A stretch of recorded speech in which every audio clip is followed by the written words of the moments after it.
بسم اللہ الرحمن الرحیم، شروع اللہ کے نام سے جو نہایت ہی رحم والا بڑا مہربان ہے۔ یہ واقعہ ہے اصحاب فیل کا۔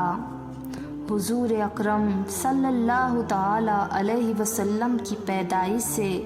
صرف 55 دن پہلے یمن کا بادشاہ ابراہا ہاتھیوں کی فوج لے کر کعبہ ڈھانے کے لیے مکہ پر حملہ آور ہوا۔ اس کا سبب یہ تھا کہ ابراہا نے یمن کے دارالسلطنت صنعاء میں سے ایک بہت ہی شاندار اور عالیشان گرجا گھر بنایا، اور یہ کوشش کرنے لگا کہ عرب کے لوگ بجائے خانہ کعبہ کے یمن آ کر اس گرجا گھر کا حج کیا کرے۔ جب مکہ والوں کو یہ معلوم ہوا تو قبیلہ کنان کا ایک شخص غیظ و غضب میں جل بھن کر یمن گیا اور وہاں کے گرجا گھر میں ناپاکی بھر کر اس کو نجاست سے لت پت کر دیا۔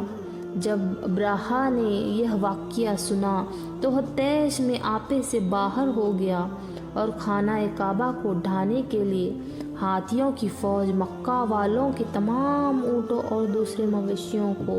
چھین لیا۔ اس میں 100 یا 400 اونٹ عبد المطلب کے بھی تھے۔ عبد المطلب کو اس واقعے کا بڑا رنج پہنچا، چنانچہ آپ اس معاملے میں گفتگو کے لیے اس کے لشکر میں پہنچ گئے۔ جب ابراہا کو معلوم ہوا کہ قریش کا سردار اس سے ملاقات کرنے کے لیے آیا ہے تو اس نے آپ کو اپنے خیمے میں بلایا۔ عبد المطلب کو دیکھا کہ ایک بلند قامت ربابدار اور نہایت ہی حسن و جمیل آدمی ہے، جن کی پیشانی پر نور نبوت کا جاہ و جلال چمک رہا ہے۔ تو صورت دیکھتے ہی ابراہا مرعوب ہو گیا اور بے اختیار تخت شاہی سے اتر کر آپ کی تعظیم و تکریم کے لیے کھڑا ہو گیا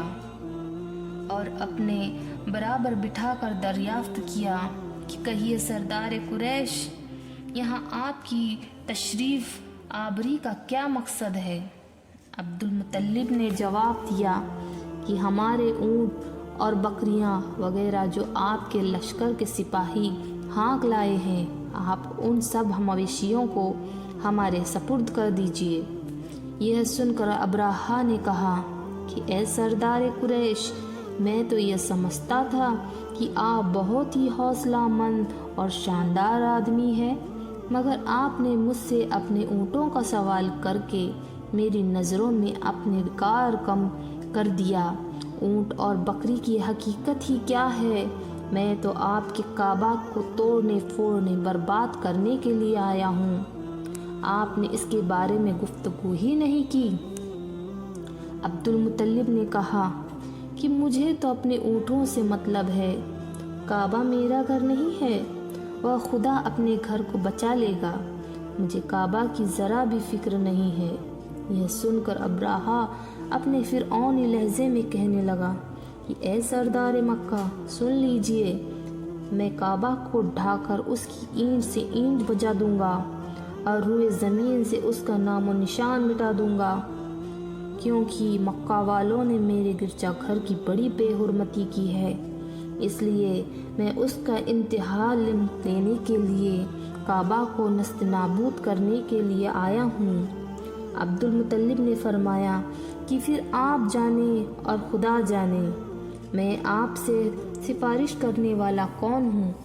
اس گفتگو کے بعد ابراہا نے تمام جانوروں کو واپس کر دینے کا حکم دیا اور عبد المطلب اپنے جانوروں کو ساتھ لے کر اپنے گھر چلے گئے اور مکہ والوں سے فرمایا کہ تم لوگ اپنے اپنے مال و مویشیوں کو لے کر مکہ سے باہر نکل جاؤ اور پہاڑوں کی چوٹیوں پر چڑھ جاؤ اور دروں میں چھپ کر پناہ لے لو۔ مکہ والوں سے یہ کہہ کر پھر خود اپنے خاندان کے چند آدمیوں کو ساتھ لے کر خانہ کعبہ میں دربار باری میں اس طرح دعا مانگنے لگے کہ اے اللہ، بے شک ہر شخص اپنے اپنے گھر کی حفاظت کرتے ہیں، لہٰذا تو بھی اپنے گھر کی حفاظت فرما اور صلیب والوں اور صلیبی کے پجاریوں کے مقابلے میں اپنے اطاعت شعاروں کی مدد فرما۔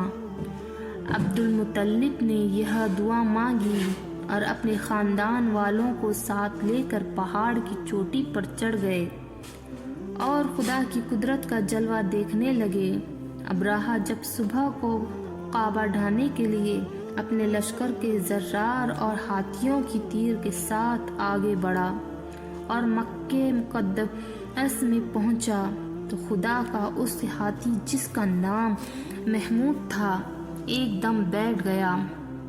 اسی حال میں قہر الہی ابابیلوں کی شکل میں نمودار ہوا اور ننھے ننھے پرندے جھنڈ جن کی چونچ اور پنجوں میں 3 کنکریاں تھیں سمندر کی جانب سے حرم کعبہ کی طرف آنے لگے۔ ابابیلوں کے ان دل بدل لشکروں تک ابراہہ کی فوج پر زور زور سے سنگ باری شروع کر دی کہ آن میں ابراہہ کا لشکر اور اس کے ہاتھیوں کے پرکھچے اڑ گئے۔ ابابیل کی سنگ باری خداوند قہار جبار کے قہر و غضب کی ایسی مار تھی کہ جب کوئی ہاتھی کے بدن سے پار ہو جاتی تھی ابراہہ کی فوج کا ایک آدمی بھی زندہ نہیں بچا اور سب کے سب ابراہہ اور اس کے ہاتھیوں سمیت اس طرح ہلاک و برباد ہو گئے کہ ان کے جسموں کی بوٹیاں ٹکڑے ٹکڑے ہو کر زمین پر بکھر گئی۔ جب ابراہہ اور اس کے لشکر کا یہ انجام ہوا تو عبد المطلب پہاڑ سے نیچے اترے اور خدا کا شکر ادا کیا۔ ان کی اس مرامت کا دور دور تک چرچا ہونے لگا اور تمام اہل عرب ان کو ایک خدائے رسیدہ بزرگ کی حیثیت سے قابل احترام سمجھنے لگے۔